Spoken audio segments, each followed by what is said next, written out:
말씀의 제목은 내 인생의 출애굽, 우리 내 인생의 출애굽이라는 제목을 가지고 함께 말씀 나누도록 하겠습니다. 한 개인의 정체성이 만들어지는 것은요, 마치 긴 여정과도 같습니다.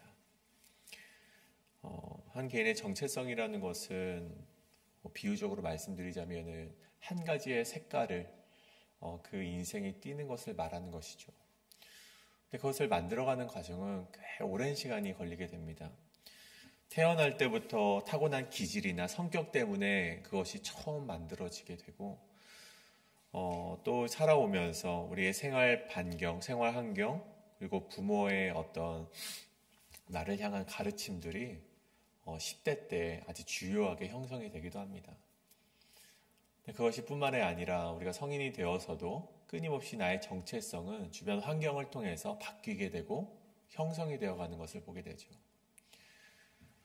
그런데 우리 그리스도인들에게 있어서 그것이 만들어가는 과정에 있어서 우리 그리스도인들에게 있어서 단순히 앞서 말씀드렸던 어떤 과정 환경이라든가 부모와의 관계라든가 타고난 기질뿐만이 아니라 우리 그리스도인들이 영향을 받게 되는 것이 있습니다. 우리 그리스도인들의 정체성에 영향을 주는 것은 바로 하나님께서 나를 향하신 계획, 그리고 하나님께서 나를 향하신 부르심들이, 그 부르심의 약속이 나를 향한 이 정체성을 만들어가는데 아주 주요하게 영향을 끼치게 된다는 것이죠. 그러한 의미에서 이스라엘은요, 하나님의 백성이라는 정체성을 가진 자들이었습니다. 왜냐하면 그들은 하나님으로부터 부르심을 받았고 하나님의 계획을 그들이 전에 받았기 때문이었죠. 아브라함은 그가 원래 땅에서 잘 살고 있었지만 하나님의 부르심을 받고 하나님의 약속하신 땅으로 걸어가게 되었고, 모세도 그가 비록 정체적인 상황 가운데 정말 그 애굽의 왕자로서 있었지만 그것을 나와서 하나님의 부르심을 받기까지의 과정까지 그의 인생은 도망자의 인생일 수밖에 없었지만 하나님을 만나고 나서부터는 하나님께 쓰임받는 인생으로서 그의 정체성이 만들어가는 것을 우리가 보게 되었다는 것이죠. 이뿐만이 아니라 출애굽 사건을 통해서 가나안 전쟁을 통하여서 그리고 때마다 구원자를 보냈던 사사시대를 통하여서 하나님의 개입이 있었고, 그들을 향한 하나님의 계획과 부르심 속에서 그들은 나는 하나님의 백성이다라는 정체성이 심기게 되어지게 되었다는 것입니다. 그렇기 때문에 저는 오늘 저와 여러분에게 그러한 그리스도인으로서의 정체성이 있는지 한번 되돌아보시길 간절히 소원합니다. 오늘 하나님의 구원의 역사를 찬양하는 오늘 시편의 말씀, 이 114편의 말씀을 통해서 우리가 두 가지 질문을 한번 제가 오늘 함께 말씀을 통해서 나누게 될 텐데, 그 질문 가운데, 이 두 가지 질문 가운데 우리가 또 나는 그리스도인으로서 정체성을 잘 형성해 가고 있는가, 잘 만들어져 가고 있는가 한번 되물으시고, 정말 그리스도인으로 정체성, 하나님 앞에서 나는 누구인가, 나는 무엇을 향해 살아가는가, 우리가 그것을 한번 되돌아보시고 하나님 앞에서 우리가 당당하게 우리가 그리스도인으로서 살아가실 수 있는 우리 모든 성도님들 되시길 간절히 소원합니다. 그렇다면 내 인생의 출애굽 첫 번째는 나는 자유함을 얻었는가입니다. 내 인생의 출애굽 첫 번째, 나는 자유함을 얻었는가. 오늘 1절의 말씀이죠. 이스라엘이 애굽에서 나오며 야곱의 집안이 언어가 다른 민족에게서 나올 때에 라고 되어 있습니다. 앞선 말씀과 이제 뒤의 말씀 두 문장으로 되어 있죠. 이스라엘이 애굽에서 나올 때, 애굽이라는 땅에서 나오게 될 때, 그리고 뒤에 보면 언어가 다른 민족에게서 나올 때라고 되어 있습니다.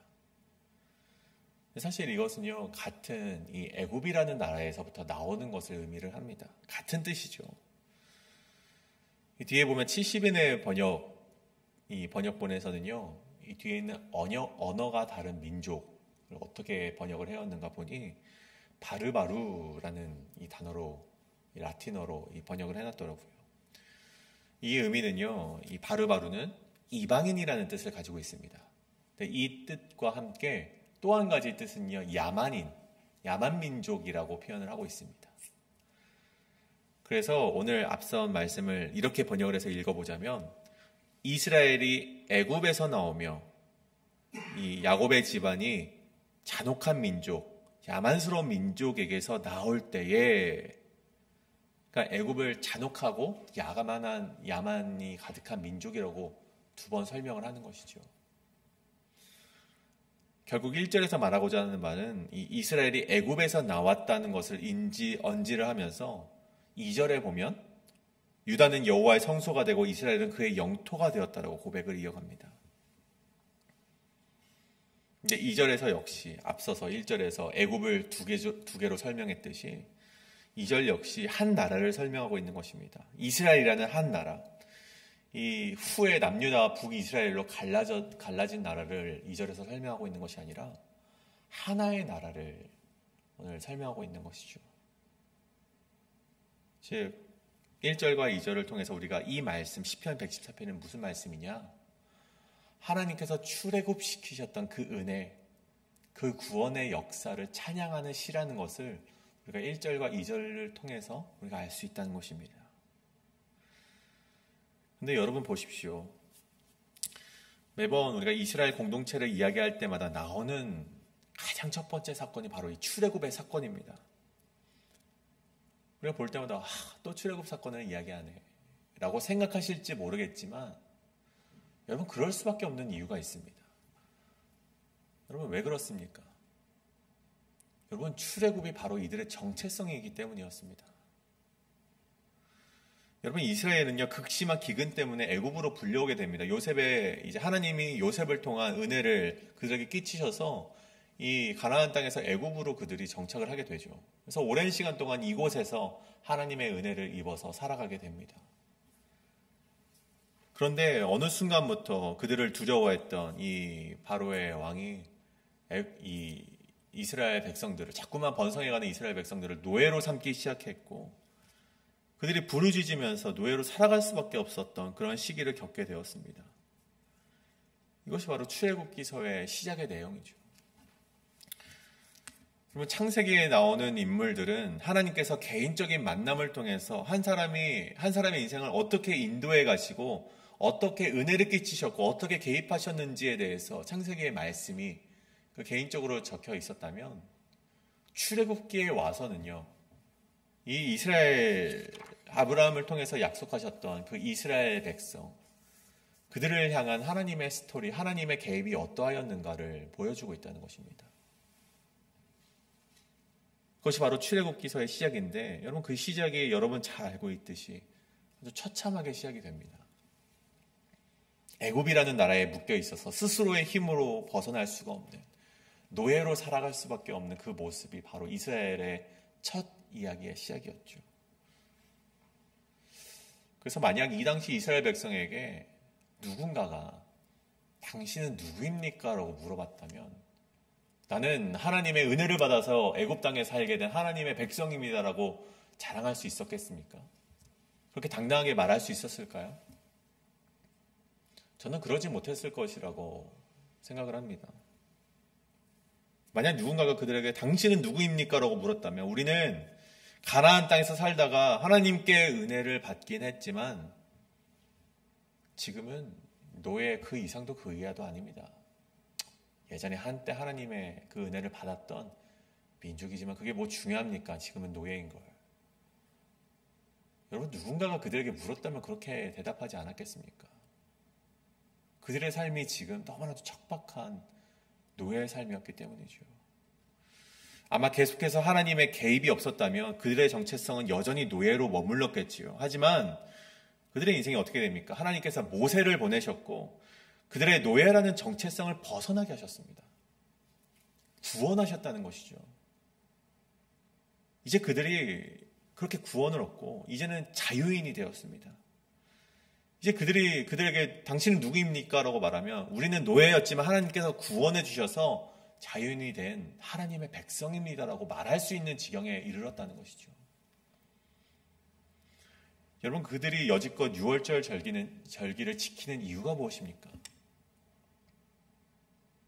여러분, 그 의미가 바로 하나님께서 우리를 애굽에서 출애굽시키셨다.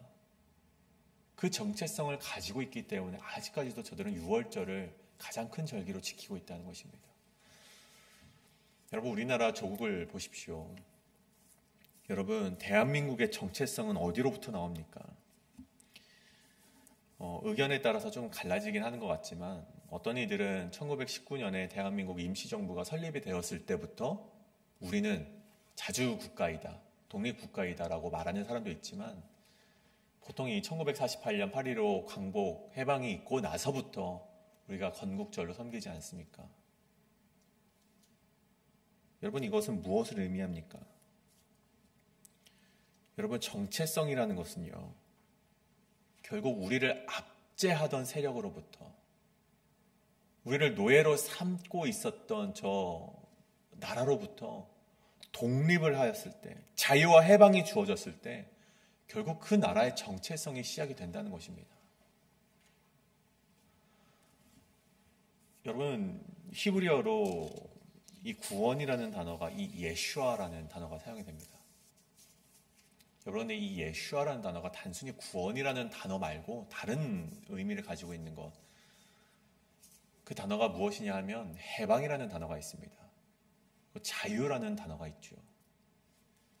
구원, 해방, 자유라는 뜻을 가진 단어가 바로 이 예슈아라는 단어입니다. 그들이 올가매고 있던 애굽이라는 나라로부터 하나님을 통해 구원을 받은 것입니다. 해방이 된 것이고 그들이 자유를 누리게 된 것입니다. 그들은 이제 새로운 정체성을 가지고 살아갈 수 있게 되었기 때문에 아직까지도 유월절을 섬기고 있고, 그들의 정체성을 말할 때, 하나님의 크심을 말할 때 가장 먼저 이 출애굽 사건을 이야기하지 않을 수 없게 되었다는 것입니다. 그렇다면 이 말씀을 동일하게 우리의 삶에 한번 적용해 보길 원합니다. 그렇다면 우리는 어떻습니까? 여러분, 여러분의 정체성은 어디로부터 시작이 되셨습니까? 예수님께서 예수님을 믿게 된 유대인들을 향해서 이렇게 말씀을 하셨습니다. 너희가 내 말에 거하면 참으로 내 제자가 되고 진리를 알지니 진리가 너희를 자유롭게 하리라. 요한복음 8장의 말씀이죠. 예수님을 믿고자 나왔던 유대인들이, 그들이 예수님으로부터 이런 말을 듣고 나서 이렇게 질문을 합니다. 하나님, 예수님, 우리는 아브라함의 자손입니다. 우리가 한 번도 종이 된 적이 없는데 무슨 예수님께서 그런 말씀을 하십니까? 그때 예수님께서 그들에게 이렇게 답변을 하십니다. 예수께서 대답하시되 진실로 진실로 너희에게 이르노니 죄를 범하는 자마다 죄의 종이라. 종은 영원히 집에 거하지 못하되 아들은 영원히 거하니라. 이 말씀, 결국 우리는 죄의 종이기 때문에 우리를 억누르고 매여 있게 하고 벗어나지 못하게 만드는 이 죄를 벗어나야지만 새로운 정체성으로 나아갈 수 있다는 것이죠. 여전히 죄 가운데 있으면 나는 하나님을 믿긴 하는데 여전히 죄의 노예라는 것입니다. 누군가가 당신은 누구입니까? 라고 물었을 때 나는 예수님을 믿긴 하지만 아직 죄에 머물러 있습니다. 여러분, 새로운 정체성을 만들 수 없다는 것입니다. 벗어날 수가 없다는 것이죠. 그러한 의미에서 여러분, 우리가 우리 삶 가운데 이렇게 질문을 던져보길 원합니다. 나는 이 죄로부터 자유함을 얻었는가? 내 인생의 출애굽, 하나님의 구원하심을 얻고 나는 새로운 정체성으로 나아가고 있는가? 여러분, 이 죄의 문제가 해결되지 않으면 여러분, 여전히 여러분의 정체성을 논할 수가 없다는 것입니다. 여러분, 오늘 말씀의 첫 번째, 나는 자유함을 얻었는가? 여러분, 이 물음이 여러분의 인생 가운데 계속해서 물음되어지길 원합니다. 그리고 그 답을 분명하게 외치실 수 있는 믿음의 확신이 여러분의 삶 가운데 있기를 간절히 소원합니다. 그다음에 두 번째로, 내 인생의 출애굽 두 번째는 경험이 있는가입니다. 경험이 있는가. 여러분, 3절입니다. 바다가 보고 도망하여 요단은 물러갔으니, 4절, 산들은 순양들 같이 뛰놀며 작은 산들은 어린 양들 같이 뛰었도다. 여러분, 이것은 이 이스라엘 백성들이 자신들이 경험했던 하나님의 기적을 찬양하고 있는 것을 보게 됩니다. 그러면 저에게도 하나님께서 보여주신 이 기적의 체험들이 몇 가지 있습니다. 많이는 아니지만 몇 가지 기적의 체험들이 있습니다. 근데 그 기적을요, 누군가에게 잘 말을 하지는 않습니다.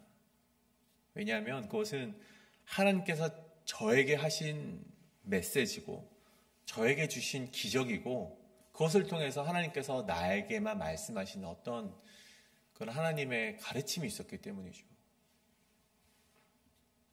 그래서 제가 오늘 이 자리에서 혹 다른 어딘가에서 그 기적을 말했을 때 누군가는 은혜를 받으실 수도 있지만 어떤 이들은 우연찮게 그렇게 딱 맞아 떨어졌네.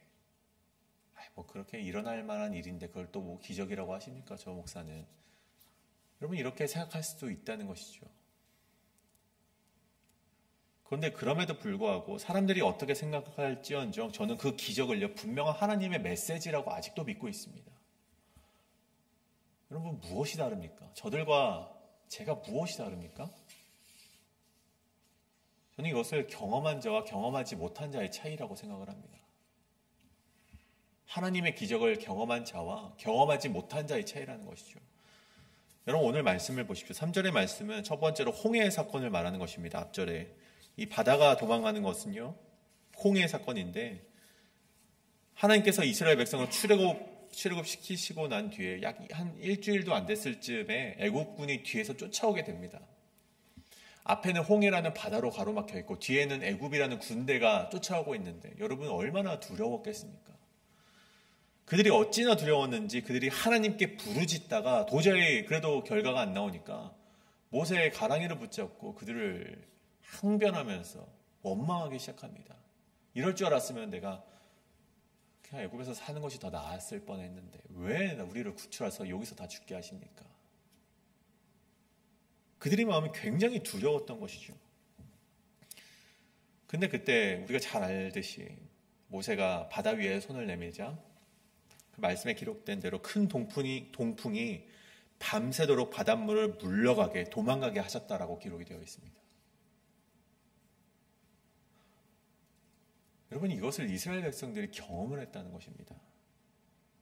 이후에 기록된 말씀을 보면 이스라엘이 여호와께서 애굽 사람들에게 행하신 그 큰 능력을 보았으므로 백성이 여호와를 경외하며 여호와와 그의 종 모세를 믿었더라라고 기록이 되어 있습니다. 그뿐입니까? 15장에 보시면요. 여러분 이 모세와 미리암이 여인들이 하나님을 기쁘게 찬양하는 것을 보게 됩니다. 여러분이 그들이 하나님의 기적을 하나님의 살리심을 그들이 경험을 했다는 것입니다. 뿐만이 아닙니다. 그들이 광야 생활 가운데 만나를 경험을 했고 또 이 메추라기도 경험을 하였고 이 마라의 쓴물이 단물로 바뀌는 그런 경험을 했습니다. 여러분 그뿐만이 아니라 오늘 3절 또 하반절에 보면은 뭐라고 되어 있습니까? 요단은 물러갔으니 여러분 이거는 요단강을 건널 때 사건을 말하는 것이죠. 그들이 오랜 세월을 지나서 이제 이스라엘이 이 요단강을 건너서 가나안 땅에 이제 들어가는 일만 남게 되었습니다. 똑같은 상황이 펼쳐진 거예요. 요단강이 범람을 하여서 건너가지 못하도록 이 물이 너무나도 넘치고 있는 상황이었죠. 근데 하나님께서 이 여호수아에게 말씀하십니다. 제사장이 언약궤를 메고 먼저 건너가게 해라. 그때 내가 저 강을 마르게 하겠다. 하나님께서 약속을 하십니다. 제사장들이 언약궤를 메고 그 요단강을 밟은 족족 마르게 되는 것을 경험을 했다는 것입니다. 곧 위에서부터 흘러내리던 물이 그쳐서 흘러가는 물은 온전히 끊어짐에 백성이 그 마른 땅으로 건너갔더라. 여러분 이 두 사건을 통해서 이스라엘의 정체성이 점점 더 강화되기 시작되었다는 것이죠. 자신의 힘으로는 절대 할 수 없는 절규 가운데 하나님의 일하심을 경험했던 이스라엘은요, 자신들이 하나님의 백성이라는 정체성을 다시금 확인하게 되었다는 것입니다.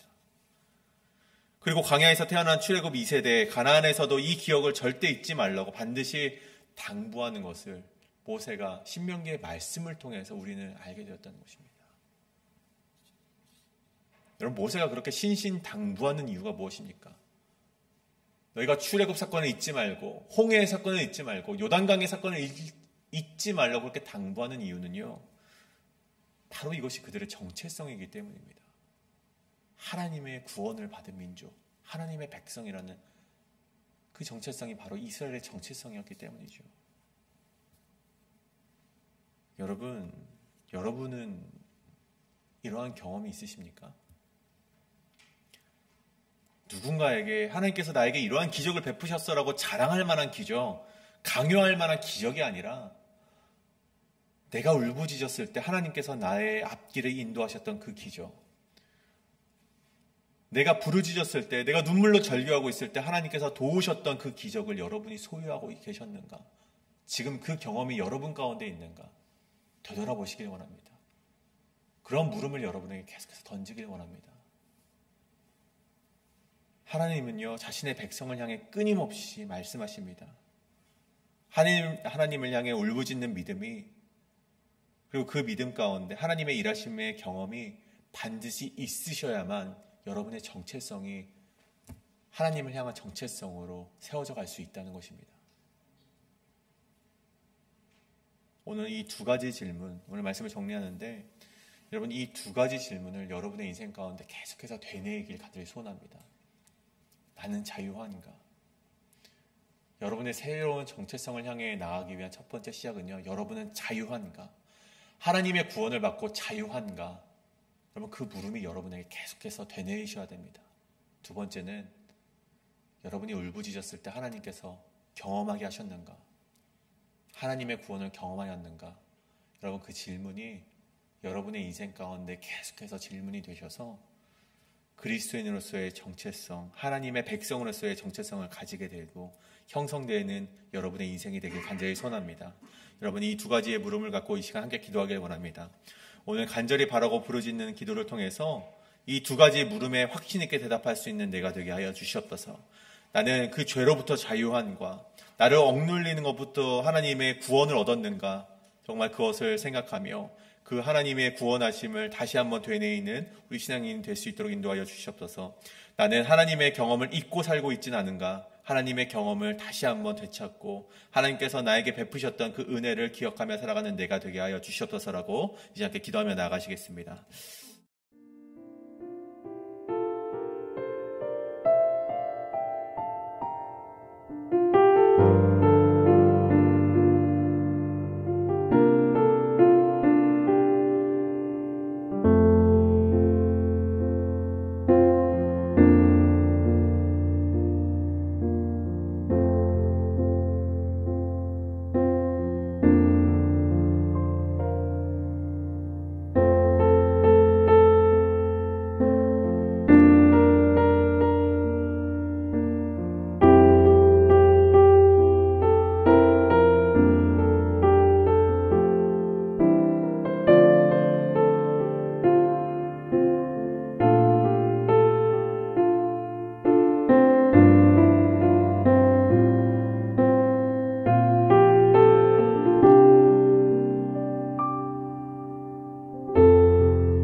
감사합니다.